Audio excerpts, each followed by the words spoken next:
everyone, and welcome to another review here on the Let's Get Ready Network. I'm Adelia. I'm here with my buddy Brandi, and we're here to review Brats, a new documentary directed by Andrew McCarthy about the Brat Pack. Brandi, how you doing tonight? Good. How are you? I'm doing good. What were your initial thoughts when you heard about this film? When I heard about this film, I immediately said, I need to watch this. Like, I need to see this. There was a need for me to see this. And I'm very glad I got to watch this with you. Yeah. I told you about it. And I was like, You told me. I was like, I need to watch this.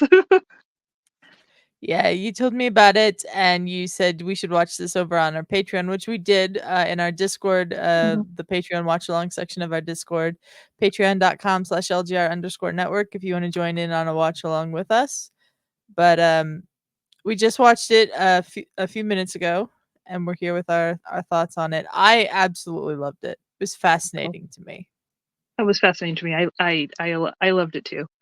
I loved it. At first I wasn't sure like what was it gonna be like, and I think you didn't know either.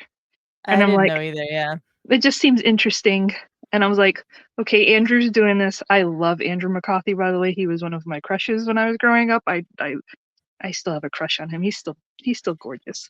But seeing the movie, and I'm like, well, how is this gonna come about? And I know I had heard, because seeing the documentary, he obviously talked to some of the people, but he was going around because they were labeled by a journalist as the Brat Pack. It was kind of play off the Rat Pack, but it was about these up and coming younger actors in the industry. And it came out in 1985. It was 1985. I think it was 1985. Yeah. 1985. I was 5 years old when that term came about. I was 3.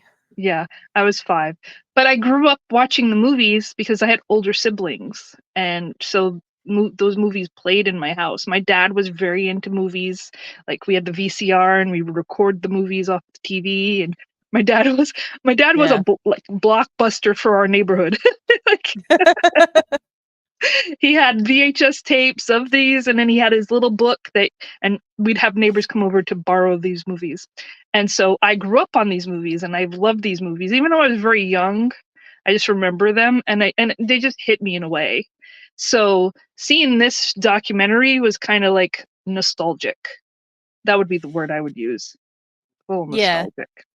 Little different for me in that I think I've only seen The Breakfast Club out of the Brat Pack movies. I've seen some other movies from like 1985, like I was just telling you about The Sure Thing when we were talking in Discord.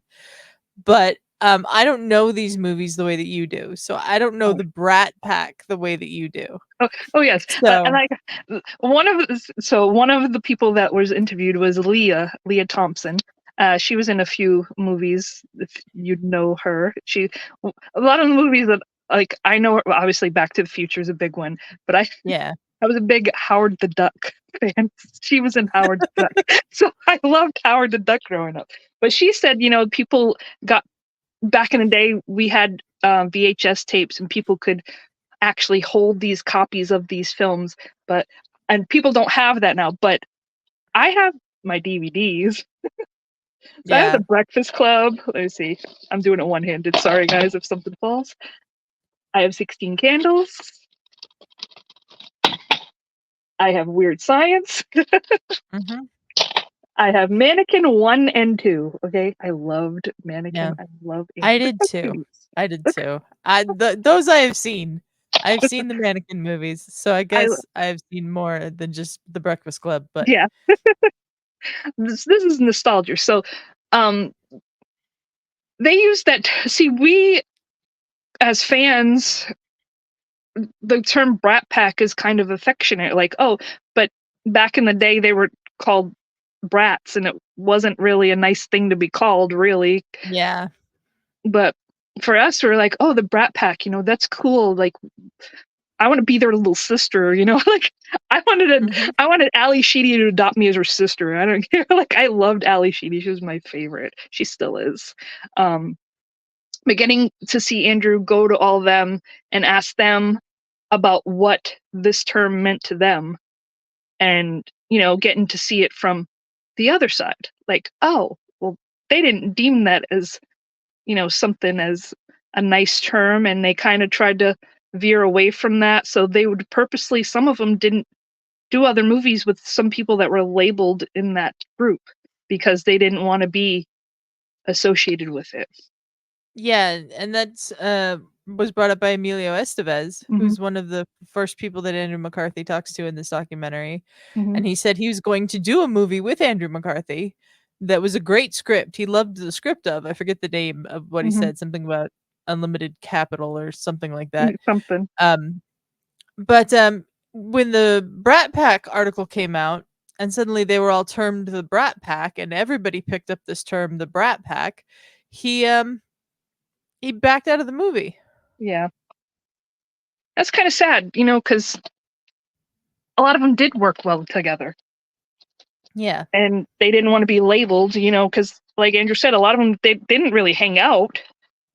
Sometimes they did, but not everybody did. So it was like they were labeled in this group, but not everybody was really hanging out. And he said he hadn't seen some people when he went to some of their stuff, he hadn't seen them in like 30 years. Yeah. 30 years. And I'm like, wow, that's something. Yeah. They talk about at the beginning of the documentary about how this was a time when Hollywood was starting to make movies aimed at a young adult Mhm. audience with the John Hughes movies Mhm. and think movies like that. And then for this term to suddenly be put on the stars of all these movies, all Yeah. these young actors who are just really starting out and trying to create a career for themselves. Yeah. I thought the conversation between Andrew McCarthy and Ali Sheedy was really interesting, where they both were like, as soon as I went into a room after that Brat Pack label had been put out there, it felt different. Yeah, it did. Felt like we have to atone for that now, kind Yeah. of. Mhm. Yeah. It was very I liked all the conversations that they had. Like John Cryer was in this. I was like, and he said he didn't want to be like, he was known as Brat Pack adjacent, but he's like, I Yeah, wasn't him in them. and Leah Thompson were labeled as Brat Pack adjacent. Yeah. And then, but then so in this documentary, they showed a lot of interviews from back in the day. And he even Mhm. said, no, no, no, I'm not part of the Brat Pack. Like they showed John Cryer, Yeah. and he's like, no, no, no. Like they didn't want to be labeled Brat Pack, brats, Mhm. because they were young. And a lot of them were starting out their careers in this, industry, and they didn't want to be labeled as that. But I found it Yeah. interesting is the guy that wrote the article, he got to speak with him, Mhm. and he's not he said he kind of was a little like some of it was mean, but he wouldn't change it, But he was young himself, and I think he thought maybe writing that article would change his career too, Yeah. because Yeah. but it really didn't. It Yeah, didn't. David Blum was 29 years old when he wrote the article about the Brat Pack. Mhm. He talked about, how he came up with the term "the Brat Pack" based off a joke that some His friend, writers at a dinner he'd had in Los Angeles the night before, um, they and labeled them uh the fat pack. yeah, the journalists were the Fat Pack, and he decided that the kids that he had just interviewed, these young actors, would be the Brat Pack, Mhm. and he thought it would be a clever joke, off the Rat Pack and, Mhm. all the history there with that terminology, and, um, Andrew McCarthy basically did get him to admit that, yeah, there was collateral damage that came Mhm. from labeling that name, but that he wouldn't change it. He wouldn't go back Mhm. and change it at all, and, um that part of the documentary was really fascinating to me, to just hear that guy's reasoning for, like, yeah, maybe some of it was a little mean-spirited, Mhm. but I wouldn't change it. Is a Yeah. very interesting perspective to hear. Yeah. And then a lot of them said you can't change it. Like you can't go back. Somebody asked somebody was like, if you could go back and do things differently, like, and you couldn't. They're like, the past is in the past. You can't change it. Was it this conversation with Emilio? I feel like, I think um, that was Emilio, yeah. yeah, that you couldn't really change it. So it was like, just move forward. And he hadn't talked to anybody. Amelia hadn't talked to anybody ever about this. Yeah. So, and Andrew's like, well, why me? He's like, well, you called me. It was you, Mhm. you know, like you called You me. called me and you asked. Mm-hmm. Which I Mm-hmm. thought was a really there was a lot of really touching moments in these conversations Andrew McCarthy has with all these different people. Oh yes. Like he told Ali Sheedy that he had a crush on her growing up, and she was like, "No, you didn't." And he was Yeah. like, "Yeah, I did." And he was like, "I was acting aloof." She goes, "You were acting aloof." He was like, "It's because I had a crush on you." Like I was like, that Yeah. was a sweet moment, you know, like very sweet and touching moments, and him getting to see these people and the genuine happiness he was to see them, you know, like hugging them. Like we got Demi Moore was in this, Rob Lowe, Ali Sheedy, Tim Dutton. Tim Hutton. Hutton. Why do I call him Dutton? I don't know. I Tim don't know. Hutton. I don't know. Sorry, Tim. Leah, some Leah's husband, Howard Deutsch. Howard Deutsch. I was going to say Harvey, but no, that was not the name. I'm pretty sure it was Howard. It was Howard Deutsch. Um, and some other people from behind the scenes of things too, like a manager. One of them Lo was a. One of them was a talent manager. Lauren Mhm, Schuler Donner, who was a producer on St. Elmo's Fire, and I mhm, think Pretty in Pink was also in this. mhm. And she talked about how she just thought the term was great. She thought Yeah, it was, a great label to have, and how it could have been, if they had interpreted it that way, used in a much different manner for yeah, those actors. But they all hated it. yeah. They all absolutely hated it. They all hated it, but now they're kind of embraced it. You know, like Yeah. because now it's a little nostalgic. I I don't remember who he was talking to. It might have been Amelia when Andrew McCarthy said, "I could have a conversation with run into someone I was in a film with 30 years ago and have nothing to talk to them about, nothing to say to them at all. But with you guys, I have this instant connection because Yeah, of this label that we all have." yeah. It was to Emilio. It was with Emilio that he did say that. Trying to remember. Then they had some other critics that were in an author of a book. Yeah, Malcolm Gladwell was in this, Mhm, talking about just like how the phrase sort of caught on, and mhm, there was a lot of talk about how this was the time when you could watch these movies and then adapt parts of your favorite mhm. characters' personalities and then look back 20 or 30 years later and go, "Oh yeah, I really relate to that character," but not realizing you relate to that character because you adapted characteristics from that Yeah, character. there was a lot of people that we were like that character. We were like Yeah, some of the actors because like Ali Sheedy said she didn't really in high school. She was pretty much Allison from The Breakfast Club. She was the loner, you know, basket case loner girl. Uh, But I was that way too. Like so I was knew a I. lot of people, but I was my own person. I was by myself. I wasn't labeled as anything. I was just Brandy. I knew everybody. Everybody said hi to me, but I wasn't in with one clique. Even though I did do theater, but I wasn't like known as the theater geek, theater nerd girl. Like I was just Brandy. Everybody knew me from every walk of life. I mean, Yeah, see, but I was nobody knew by me. myself. Yeah, I Yeah, was by nobody myself. I knew me. was like a loner, but I like people knew who I were. People I knew was who the I loner was. kid. Yeah, Mm, I was the loner kid, absolutely. I really related to Allie, saying that she put a lot of her own experiences into Allison, mhm, because from the moment I've seen The Breakfast Club, which I watched for the first time when I was in high school, I was like, "Oh, mhm, that's me." mhm. Like, not like every aspect, but Some like part of it, yeah, so much of yeah, that character is me. yeah.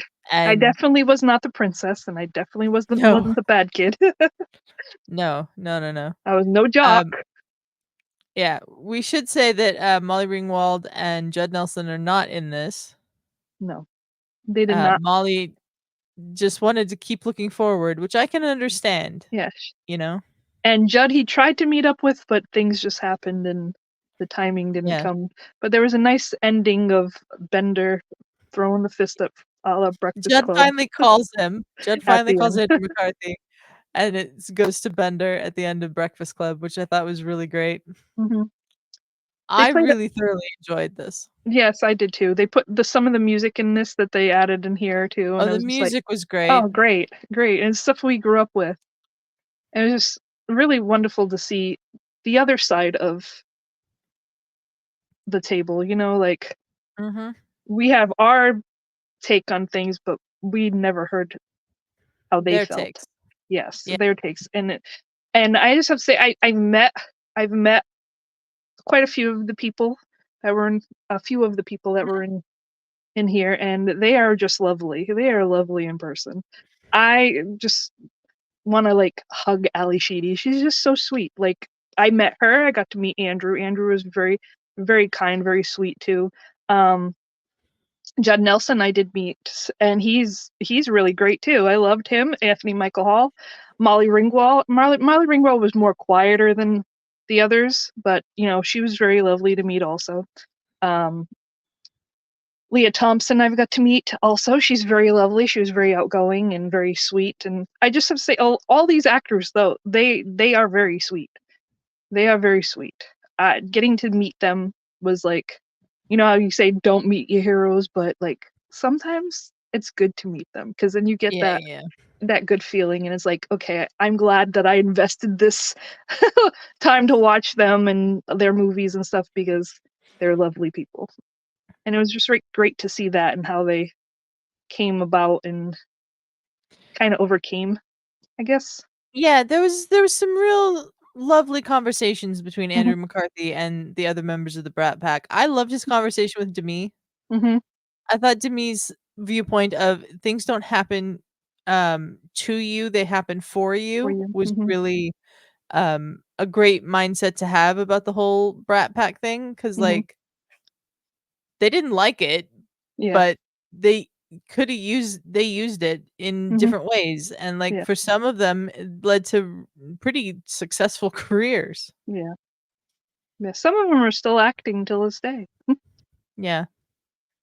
I just love this movie. Like it made me feel all the Yeah. feels, all the feels of going back. Even though I was little, like I said, I was 5 years old when they were termed the Brat Pack. But I remember it. But to me, it was a good pack, like a good group, like the Brat Pack. Oh, those are really good actors. To me, they were all really good actors. I liked them, Yeah. but to them, I that term am wasn't the best. Yeah, yeah. I don't have the nostalgia for the films and everything the way that you do, because I haven't Mm, seen most of them, but I always remember knowing about the Brat Pack. I don't know mhm. how, but I always have known about the Brat Pack, and, I never would have guessed that they viewed it in such a negative light. Yeah, yeah, but yeah, I lost my train of thought. But it was like I was going to say something. I had it in my head. Oh my god, it's just I know. Okay, I remember. So hearing some of the stuff that we didn't know about, like Demi Moore had a sober coach with her, like someone with Yeah. her at that time, and it's like they John Hughes let these people be free with their character, let them interpret it in their way, you know, like just that kind Yeah. of thing. And I'm like, "Mm, those they kind of turned out good. Like some of those movies turned out Yeah. really great. You let them actors be free and to be themselves and allow them to build their own character, and that was really great to hear. Like some of the stuff and getting to see some of the behind the scenes stuff, especially when Andrew was talking to Allie about the time when she drove him in the car in their Jeep with the top down, and he said it kind of felt like St. Elmo's Fire when they were in the Jeep like that, and uh I just like, getting to hear something and then seeing that there was footage of it, you know, like it Mhm. was pretty cool. It was pretty cool. Yeah. I like the I way it was also filmed. really I like the way that this whole documentary was filmed for sure. Mhm, mhm, I also really enjoyed Leah Thompson pointing out that this was like the last vestiges of old Hollywood. It was a mhm, changing of a guard to a new generation, but they were still trying to hold on with the Brat Pack, Rat Pack kind of echoing of that old Hollywood thing. And the someone else, I forget who, brought up that you can't really have that anymore. you know, Like you don't have the cultural zeitgeist that this was anymore mhm, because teenagers can get information from anywhere in the anywhere world now. in a Yeah, second and like, be obsessed with 100 teenagers, they're gonna have them all be obsessed with different things, Mhm. and it's not gonna be like it was in 1985 when teenagers would have conversations about Pretty in Pink because everybody had seen Pretty in Pink or had knew enough about Pretty in Pink to have the conversation Mhm. about Pretty in Pink. Yep. That just doesn't exist anymore. No, they didn't have what we're doing now, is to Yeah. review a film, and then people watch it, and then, you know, maybe we'll get somebody to watch this because 'cause they've seen our review, and they might, if they grew up with that era and don't know about that this documentary is out. It's out on Hulu. Me and Delia got to watch that on Hulu, so definitely I would check it out. If you were definitely a fan, no matter what age you are, if you're a fan of the movies and just, I would go and watch this documentary that Andrew did. And it was Mhm. very, very cool to get the other side of the perspective of how they thought of things. Like, I know I keep saying that, but like, it was just Yeah. to me, it was just very cool to see that. He was very earnest. He didn't go in Mhm, with an agenda. He had a mhm. like, "Let's just go have a conversation about the Brat Yep. Pack and what that means," and you could see throughout the documentary him learning sort of to accept the whole thing more himself, which Mhm. I thought was really cool. Yeah. Um, but yeah, it's on Hulu, streaming on Hulu. I don't know where it's streaming internationally because internationally doesn't have Hulu. Mhm. But, it's an hour and a half long. Real fun, easy watch. Yeah. The time flew. I didn't realize. I'm like, it's already done already. I wanted Yeah. more. I wanted to see Judd. I wanted to see Molly. I wanted to see anybody you could get Yeah. from that time. Um, who else was in that time? Anthony Michael Hall. I would have loved to have I seen don't Anthony even Michael think Hall. Anthony Michael Hall's name was brought up in this. No, and it should because he was in a few John Hughes movies. He was Yeah, in 16 Candles. He was in The yeah, Breakfast Club. He was in actually 3 of these movies that I have he's in. Weird Science. He's definitely in Weird yeah. Science. That's him right there. We saw him for sure in Yeah. clips that were used, but Mhm. we didn't hear anything about him.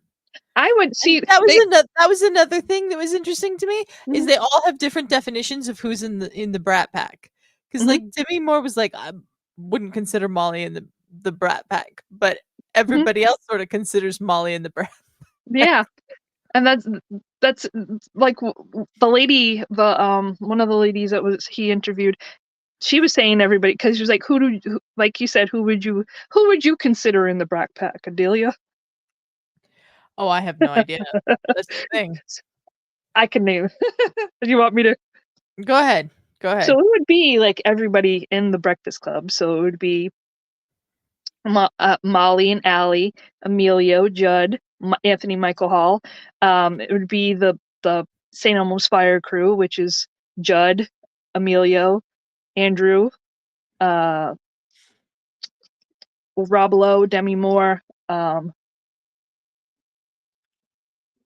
all those people in there. Like I would consider all those part of it. If But then you there's other, it's sorta like if you were in a John Hughes movie as one of the pretty stars. much, pretty much. Um, yeah, because when they said John Cryer, I'm like, yeah, he's kind of part of that. And then he was like, no, he's like, I'm a Jason. And then um, Leah Thompson was in Some Kind of Wonderful, which would be like Eric Stoltz was in that. So they would all be considered. But then you got other movies that kind of started, like you said, The Outsiders, which Emilio and Rob were in that, but it was also Patrick Swayze and C. Thomas Howell and Ralph Macchio, like all those guys were all Tom Cruise, they were all in that too. Which Yeah, Tom Cruise at did one grow up in point that in era time, too. question, "Is Tom Cruise considered part of the Brat Pack?" Yeah, because he was in a movie with them. Like he was in a few movies with them. But Yeah. there's a lot of because the 80s did bring a lot of younger actors like out, and there's a It was a lot of definite changing of the guard in yeah, that oh yeah, era. a lot of Michael J. Fox. Like there, you see him in a few pictures too, so I guess he would be considered Adjacent, Brat maybe. Pack adjacent. Yeah, Yeah. there's a lot, but I'm trying to think. Yeah, Tom Cruise, that era. But then I like It's hard to name who's in the Brat Pack. The people in the Brat Pack can't even name who's in the no, Brat Pack. But Molly is definitely in there. So is Demi. So Demi, like Yeah. Molly is definitely in that, and so are you. You're both in there. And then you had Mare Winningham, who was also in St. Elmo's Fire, but they didn't put her name in there at all. Like, and Andy McDowell was also in St. Elmo's Fire too. So like, Yeah. you'd be adjacent. So there's Yeah. a lot. There's so many, but I love them all. I love them all.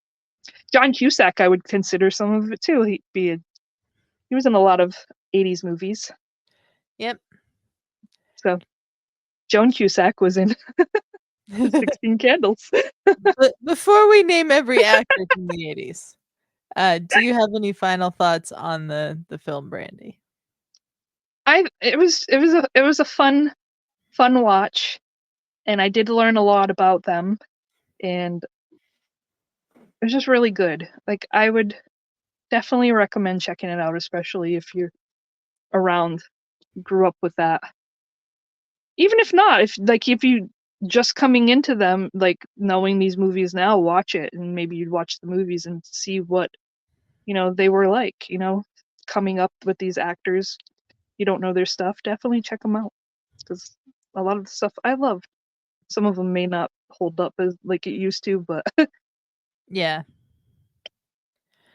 But I totally agree. I highly recommend watching this. It's a great documentary. Like, even if you just like documentaries and you don't care about the Brat Pack at all, I think you'll find some enjoyment in this documentary, because it's an interesting story about a group of people who are linked together in a way that they wish they weren't, basically. yeah. And I found it fascinating, even though I don't know too much about the Brat Pack themselves. So See, we have the two sides of the coin here too. me I know too. a Me lot, too. and Adelia don't know as much as I do, but there you go. Like, we know some of it. Adelia knows some of it. I know the other side of it, and Yeah. it was great. It was great. I'm glad I got to watch this with you, Adelia. Thank you for I'm indulging glad I my. got Of course, of course. Thank you for watching it with me, Brandi, and, Thank you, thank you Andrew. everyone who watches this. Thank you for people who watch us, and thank you, Andrew, for making this, because we very, very much appreciate it. Yeah. Um, Brandi, where can people find you? You can find me here, and you can find me in the Patreon, the Discord for the Patreon. Join the Yeah. Patreon. You come in the Discord. I said that backwards. That's patreon.com/LGR_network. $1 a month gets you into the Discord, where you can hang out with me and Brandi and talk about nonsense, which is what we do most of the day and most of the night. Yeah. Hey, and who knows? See, our shenanigans turn into something like this. Now we found this movie, and we wanted to watch it, and now we review it. So come and join us, because you might find something that you like, and maybe you would want to join us, which Yep. are one of the tiers that you could do Yep. that. You can also find Brandi on couples therapy with her fiance Justin, I forgot about that. making each other watch movies. Well, we should have another couples therapy episode coming up soon. I've heard the movie has been picked by Justin, so Oh, he hasn't told me. yeah, I know what it is. I won't tell you though. That's up to him. And you can find me on this channel Thursdays 3 p.m. Pacific on the Rewatchers Council, our Buffy the Vampire Slayer full rewatch series. We've got season 2, episode 14 coming out next week. So check that out. We just did part 1 of the 2-part back-to-back episodes, Surprise, and next week is Innocence. So check that out and join us for the ride by subscribing to this channel. We'd really appreciate it. We're getting ever closer to LGRN 1K.